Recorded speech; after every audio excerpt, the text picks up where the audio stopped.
Welcome to the Twilight Reading session. Thank you all for taking the time to join us tonight. We know how busy households are, particularly at this time in the evening. My name is Corrine and I'm currently the Manager of Reading for the Department of Education. I'm a teacher and also a reading researcher. The purpose of tonight's session is to provide some details on Queensland's reading commitment and what we're doing to support beginning readers, as well as how you can support your beginning reader at home. Before we begin, I want to acknowledge the traditional custodians of the lands, seas, skies and waterways from all the regions around Queensland on which we're joining tonight, and to pay my respects to elders past, present and emerging. In October last year, Queensland announced a reading commitment to support a consistent, evidence-informed approach to teach reading through the updated Australian curriculum in state schools. We know and value the importance of reading for learning and life outcomes. Research tells us that a student's reading ability has an impact on their achievement at school, social and emotional well-being, employment opportunities, and even long-term health outcomes.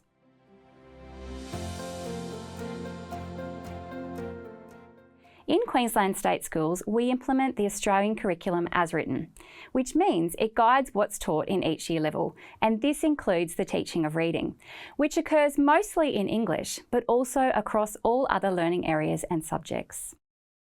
The most recent review of the Australian curriculum, endorsed in 2022, includes some significant updates that relate to reading. Excitingly, the updates are closely aligned with contemporary research on the most efficient and effective way to teach all our students to read.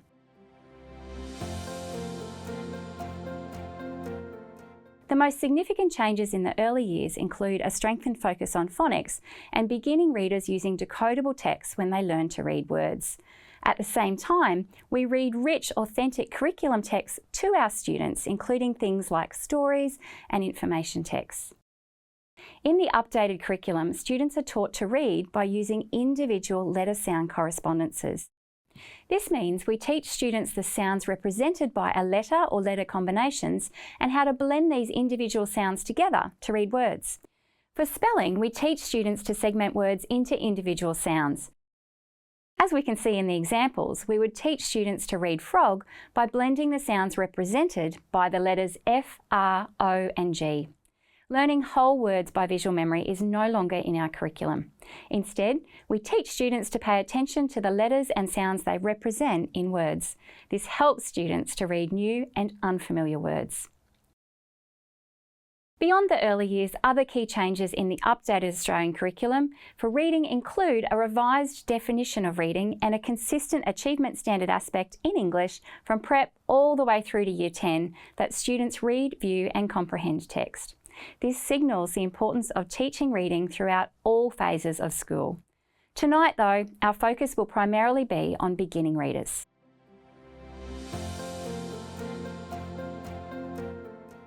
In Queensland state schools, we now have a reading position statement, which provides a shared evidence base for teaching reading and draws on settled and enduring research. So let's take a moment to consider now how children learn to read. Research tells us that our brains are not pre-wired for learning to read. In other words, it isn't a naturally developing skill. For most children, reading skills need to be explicitly taught in a step-by-step way over a number of years. Some research, in fact, tells us that it can take up to 10 years to become a skilled reader. As we know, while all children need to learn the same reading knowledge, concepts and skills, the effort required and the time it takes them to learn will differ between children. Queensland's reading commitment is informed by the simple view of reading, a model that has been tested through research over and over again. The simple view also aligns with the updated definition of reading in the Australian Curriculum version 9. It tells us that being able to read and build meaning from text is the product of word reading, or how we decode written letters into words, and our language comprehension skills to understand the language that's represented by text. This means that in Queensland state schools, reading will involve two essential components: teaching students how to read the words and also to build their language comprehension skills so that they can have the best possible reading comprehension outcomes.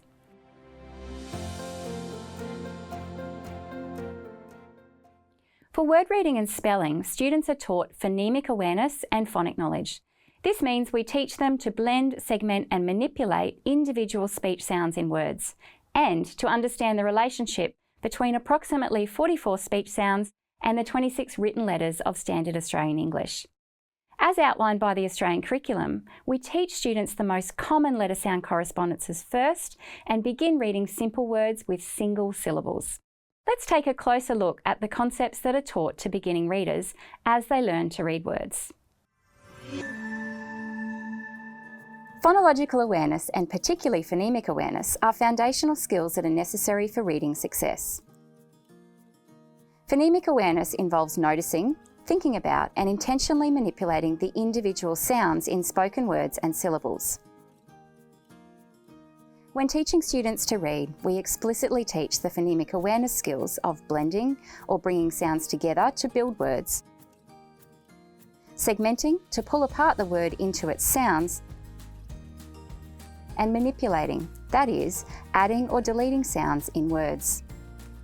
While verbal phonemic awareness skills are important, the research tells us that when phonemic awareness is taught with letters attached, we have a bigger impact on reading outcomes. Letter sound correspondences, or phonic code knowledge, is where we teach students how to match a sound in our language, a phoneme, to its representation on paper, a grapheme.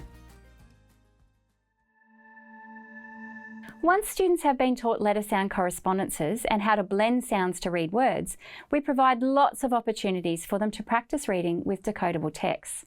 A decodable text is one that includes letter sound correspondences that the student has already been taught. There's no guessing. We also teach students some high frequency words. Let's take a look at what the use of decodable text can look like in practice. You can use the strategies demonstrated when you read a decodable text at home with your child. Okay, we are going to read a book together, but before we do that, let's have a practice of reading some of the words that we're going to find. And remember, when we read words, we say the sounds and then blend them together to read the word. Would you like to hold them and have a try? Let's go. Eat, meat. Super. Eat, seat. Eat, cheese. All a play. Can you blend? Let's try that one. And when we do it, can you remember to blend it together to read the word? Rain. Well done. That was good reading. I like how you said each of the sounds and read the word. Now, we're going to read another word, and we're going to do this one together because there's a sound we haven't learnt yet. Let's have a look at this word. These letters represent the sound her. Your turn. Her. Well done. Let's read the book together.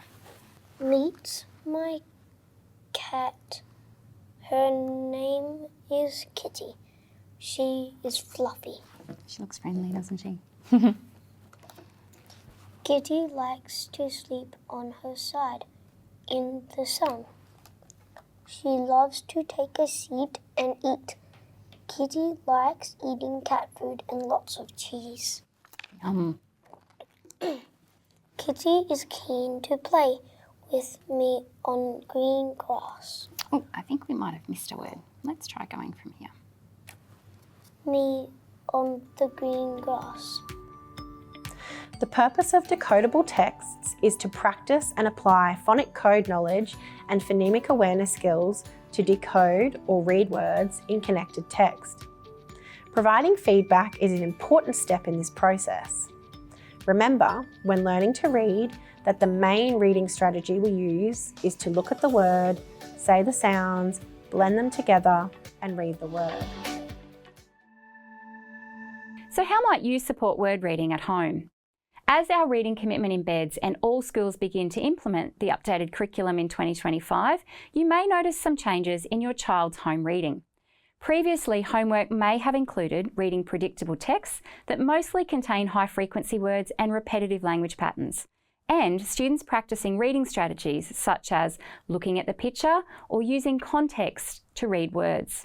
As well, students may have worked through long lists of words that they were asked to visually memorise.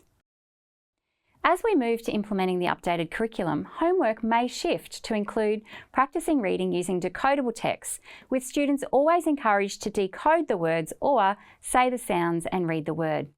If your child has trouble with a word, you can model how to say the sounds and read it for them.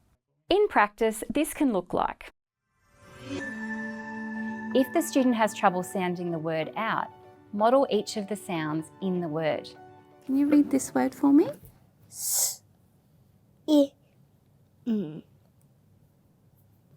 Okay, you left out a sound here. It's woo. Can you say woo for me? Well done. Can you try again?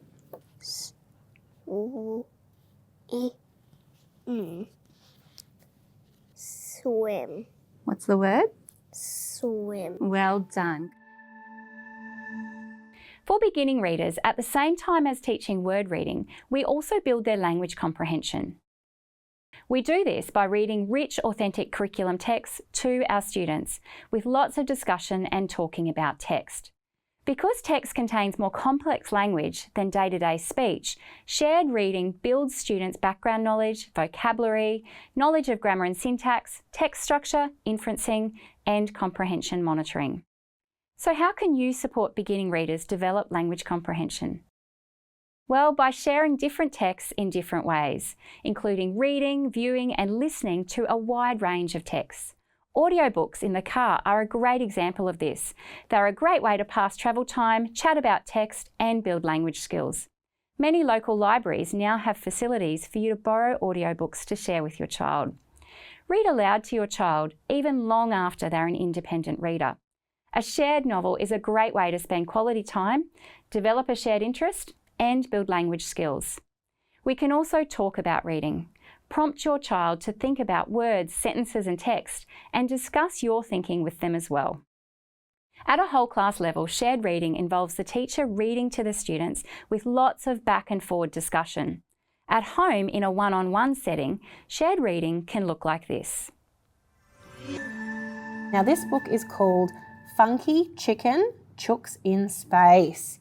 Now, we can see Funky Chicken here. What else can we see on the front cover?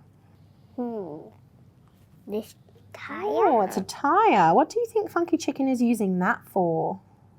His spaceship. Oh, why do you think he's building a spaceship? What tells you that he's going to build a spaceship? So then he can be in the space. Oh, and the title tells us that, Funky Chicken, Chooks in Space. It tells us that this book might be about chooks in space. Let's read, shall we? Oh, look. Here's this and here's that. There's a plan here for a rocket. Oh, it's a special type of rocket. Sue was astonished. But this is absurd. I don't know what gets in the head of this bird. What do you think Sue was thinking? Do you think she was... She's thinking he's crazy. He was crazy. Now, why do you think Sue thought that Funky Chicken was crazy? Because chickens can't fly to space. Well, I've never heard of a chicken flying to space, have you? No. Do we usually send things other than humans into space? Not really, do we? So that's maybe why Sue is a little bit astonished about Funky Chicken wanting to go, because animals just don't go to space. Because they don't know how to fly a rocket. They definitely don't know how to fly a rocket ship. See how the adult asks open-ended questions and makes thoughtful comments about parts of the story to encourage the child to think about and consider certain events that occur in the story and make comments about them. Shared reading is more than just the adult asking questions and the child answering them. The purpose of shared reading is to stimulate rich discussion between the adult and child. And here's what he said. We've no time for chickens who think they're unique. Get away from our planet, you feathery freak. That's rude. It is rude. His nose looks like it's at the back of his face. It looks a bit interesting, doesn't he? Now, how do you think Funky Chicken felt? Sad. When they said, I think he might have felt sad too, because he just is trying to find his family and friends in space. And he was very polite when he asked them a question, but they were quite rude. High-quality shared book reading is a key feature of a language and literacy-rich learning environment at home and at school. Having strong oral language skills sets the foundations for children to build strong literacy skills. You might like to use some of these strategies next time you read at home with your child. A range of organisations can provide support services, assessment and advice if your child has or you're concerned that they may have a reading difficulty or disorder, including dyslexia. The following websites provide a good starting point to access support and advice. As a result of any questions submitted during tonight's session, we will be developing a frequently asked questions sheet, which will be uploaded onto our Reading Commitment webpage. Please feel free to use the QR code to submit questions or make contact with us via our reading email.